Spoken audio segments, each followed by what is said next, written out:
So, President Francisco Macias Neguma, who was a Fang, enforced harsh rule and persecution over the Bubi people, and many Bubi people began to seek complete separation of the island from the mainland because of the extreme discrimination and that they were experiencing, and they also began to grow very fearful of what could happen to them.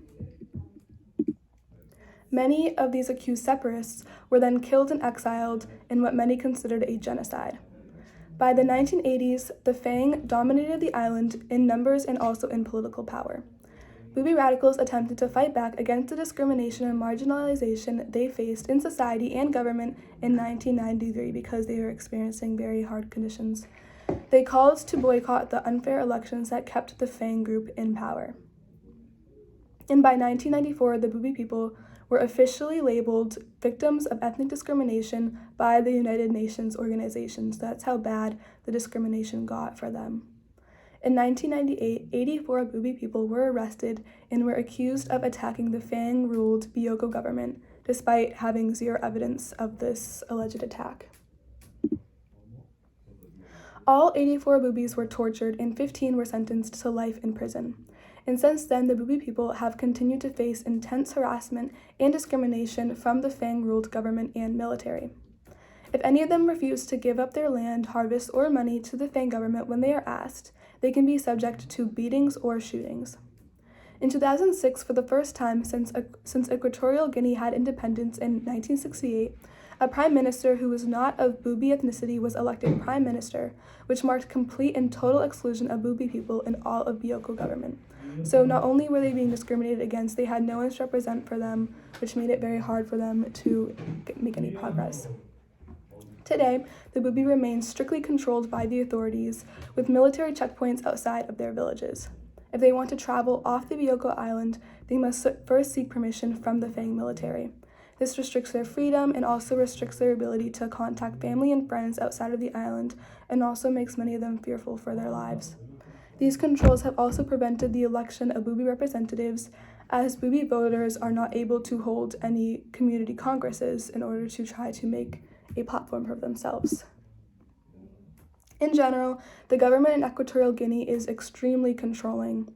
Freedom of assembly is severely restricted, and gatherings in opposition to the Fang-ruled government are typically blocked or dispersed by security forces. Citizens are sometimes even pressured to attend pro-government events. The current leader, named Teodoro Obiang Neguma, which we mentioned earlier, he has been president for over 4 decades, and this makes him the longest-serving current president in the entire world, which is a pretty big deal, and it also just shows how messed up their voting system is. And during his re-election in 2016, mass arrests of opposition activists and extreme censorship occurred. So the government has also been putting in these very unfair measures in order to ensure that the Fangs are able to stay in power, which practically leaves the Bubi people helpless. So for my thoughts personally, I was pretty shocked to learn about the discrimination that occurred between the Bubi and Fang groups because they are both considered to be part of a larger ethnic group called the Bantu ethnic group. So it surprised me that there was discrimination of people that were technically under the same umbrella ethnic group, because I would assume that they would be cordial and friendly due to their similarities. Also, the two groups are fairly similar in appearance and skin tone. A majority of discrimination in America is typically rooted in appearance, which kind of made me shocked to learn about this in Equatorial Guinea. In terms of how Equatorial Guinea faces ethnicity, I found similarities with Latin America.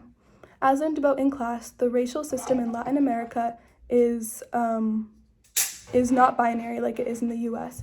People of mixed race are viewed separately as their own mestizo ethnicity, and just like in Equatorial Guinea, ethnicities are differentiated, even amongst those who look very similar.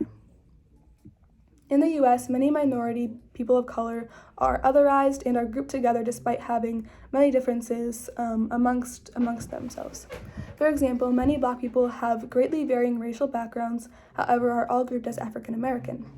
As discussed in class before, many Black people are considered African American. Many people that are considered African American do not contain any African ancestry, however, are still grouped under this identifying label. In Equatorial Guinea, the situation is a lot different. The slightest differences in ethnic history are acknowledged, however, unfortunately not for the best reasons. Both the Bubi and Fang people are of the Bantu African ethnicity, however, their differences are recognized. So I just thought that was a difference to point out. In many countries, skin tone is the dividing factor in discrimination. As we learned about in Argentina, the Afro-Argentine population is heavily discriminated against by citizens, the media, and even politicians due to their darker skin color. They are seen as an issue to the country for their skin tone and are discriminated against by many government officials. In Equatorial Guinea, the discrimination between the Bubi and Fang people is not rooted in skin color, which is why it surprised me a lot to learn about this group and the discriminatory practices that occurs amongst them. So that was my project about Equatorial Guinea and some of the background and the primary discrimination that occurs between the Bubi and Fang group. Thank you for watching.